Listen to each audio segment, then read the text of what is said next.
G'day, welcome back to the channel and welcome to another crazy dose of net zero and EV insanity in MGUY EV news for Sunday the 6th of April 2025.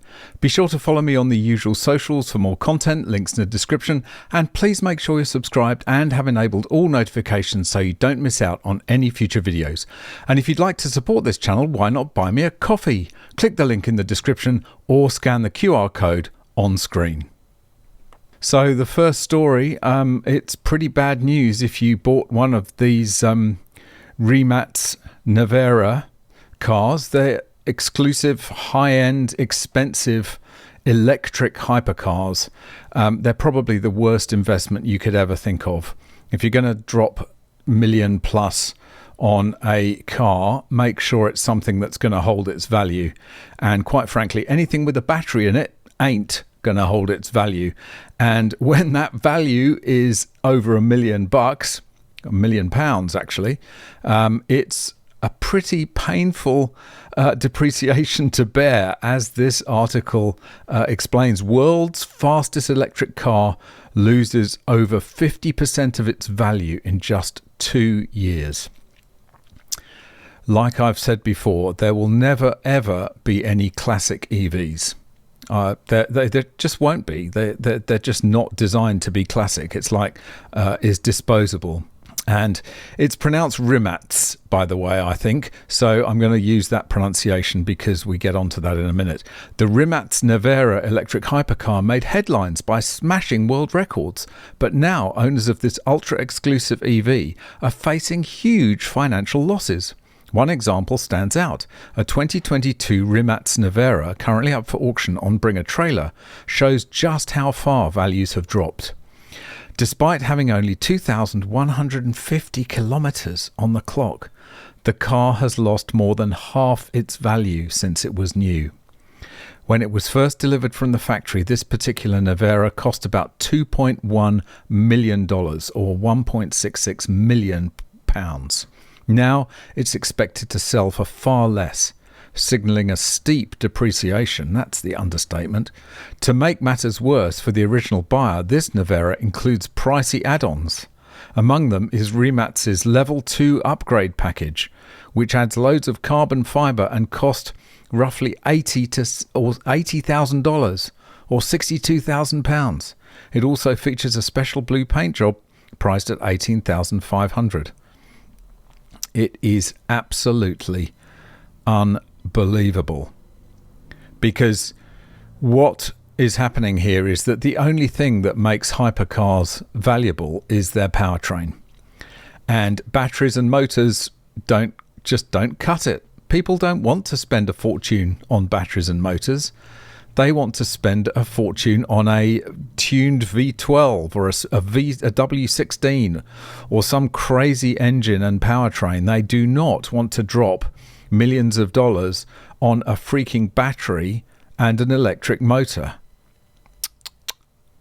CEO Mate Rimac, who also heads Bugatti, has a theory. At the Financial Times Future of the Car conference, he compared electric hypercars to luxury watches.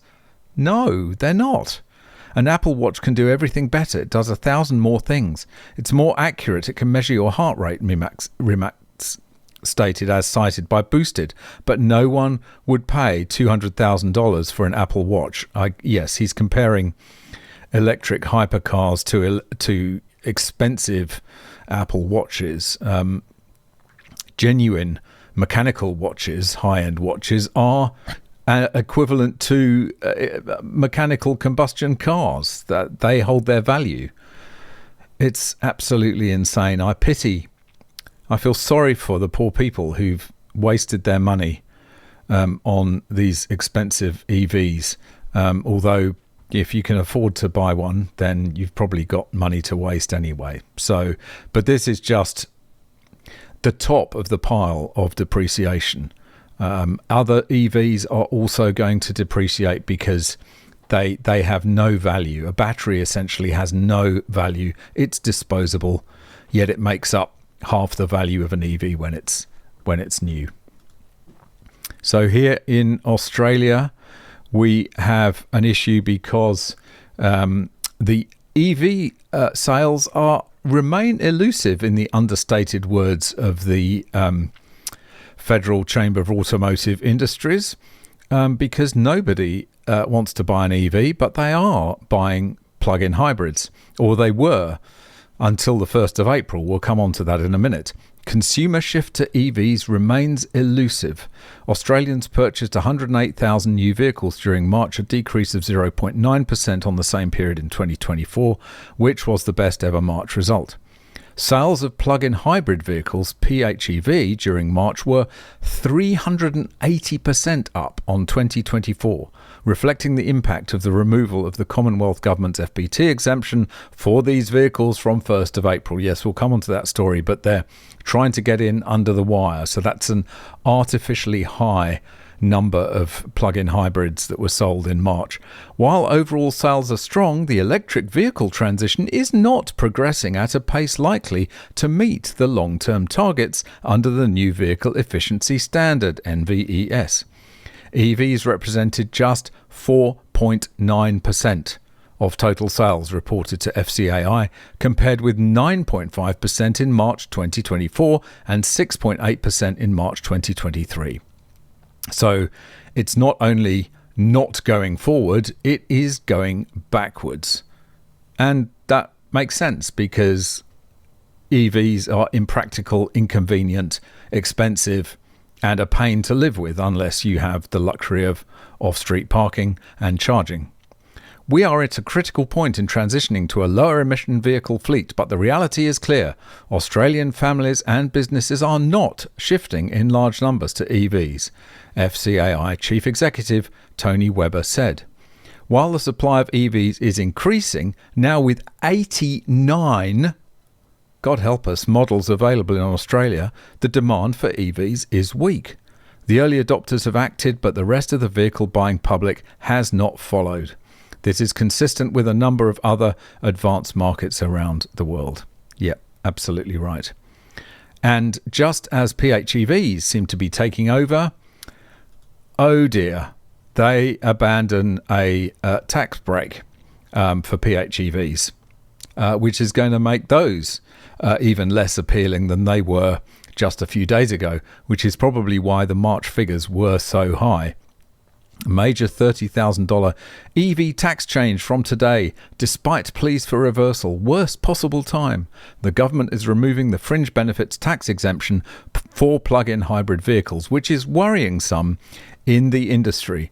The fringe benefits tax exemption for plug-in hybrids, PHEVs, ends today, that was 31st of March, despite experts begging for it to be extended. The 2022 policy served as a financial incentive for drivers to dump their internal combustion engines ICE and hop on the electric vehicle EV bandwagon. It helped shave tens of thousands of dollars off the cost of buying a PHEV.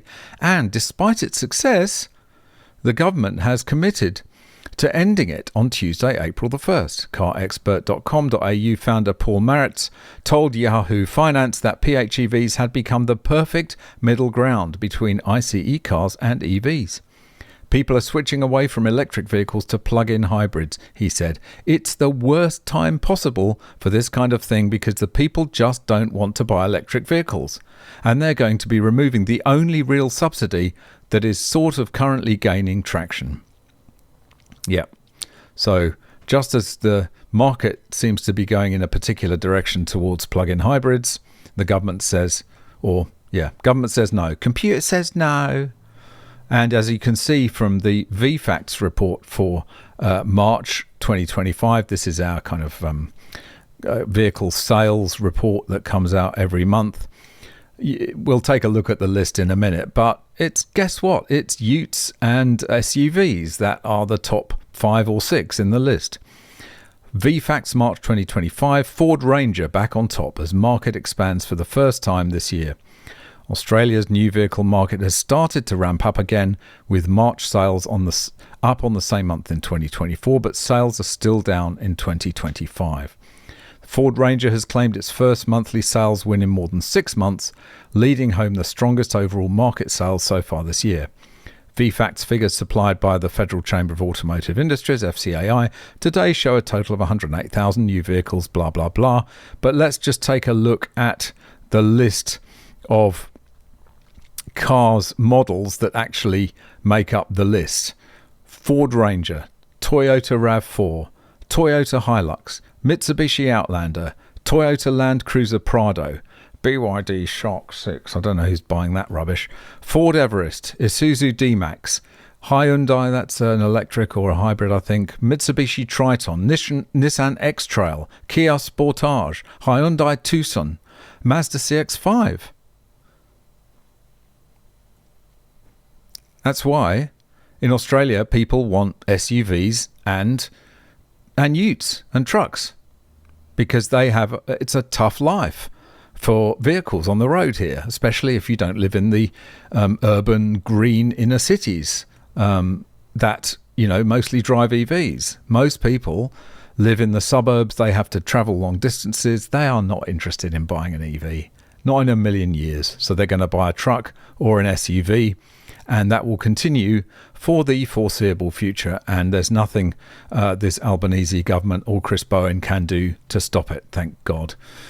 And in the UK, everything's changing again, of course, because Keir Starmer, two-tier Keir, as he's known, is getting cold feet because nobody wants to buy EVs over there either. So he's relaxing the rules.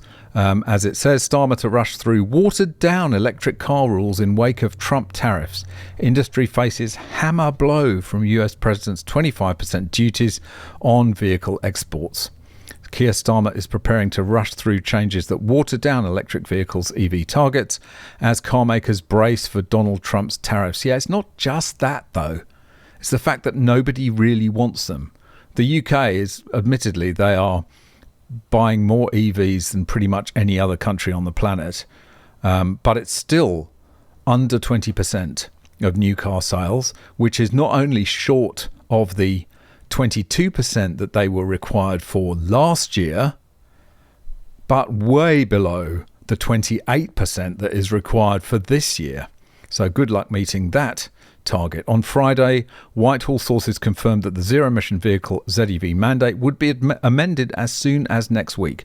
The new rules, first reported by The Times, will give manufacturers extra flexibilities following the imposition of 25% duties on all the cars they export to the US.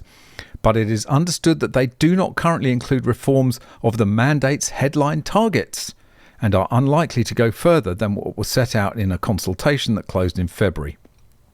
Senior car industry sources have warned that those measures do not go far enough. Manufacturers are split on the issue of targets, but most have been lobbying for carve-outs or changes that would let them continue selling hybrid cars for longer. Yes, I mean, that would make sense because at the moment, everything with an engine dies in 2030 in the UK. And that's just insanity, quite frankly. It comes as the Prime Minister pins his hopes on neutralising the tariff threat by striking a trade deal with Mr Trump, as Britain otherwise contemplates the introduction of retaliatory measures in 4 weeks.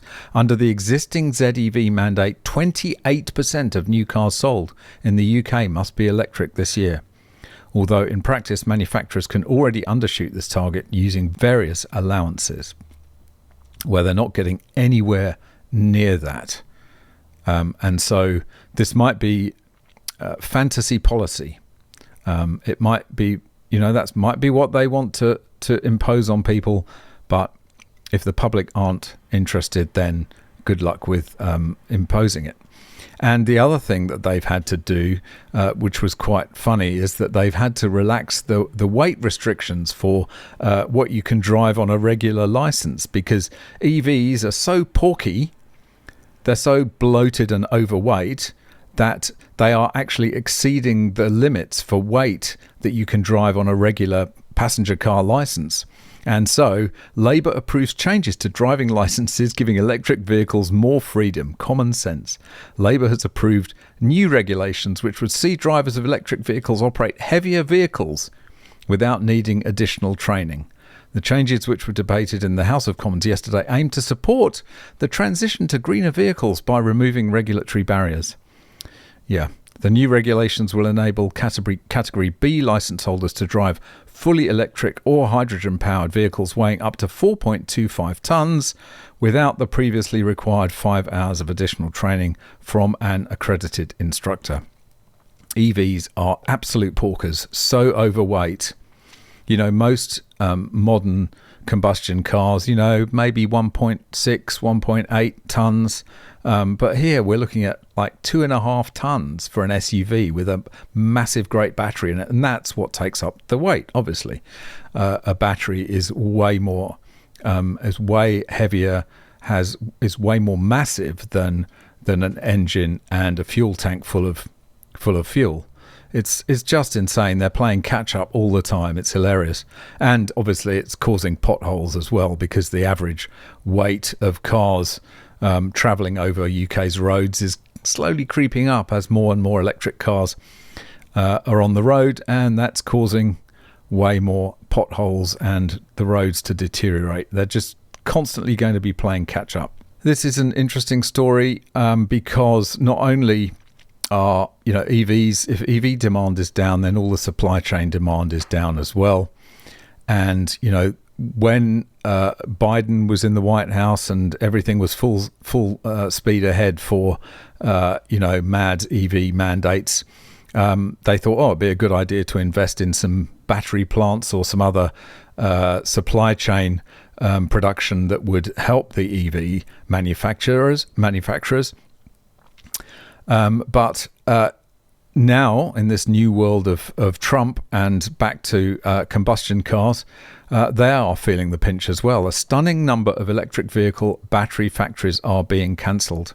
Over the past few years, electric vehicle manufacturing facilities producing lithium batteries, car parts and critical minerals sprang up all over the United States.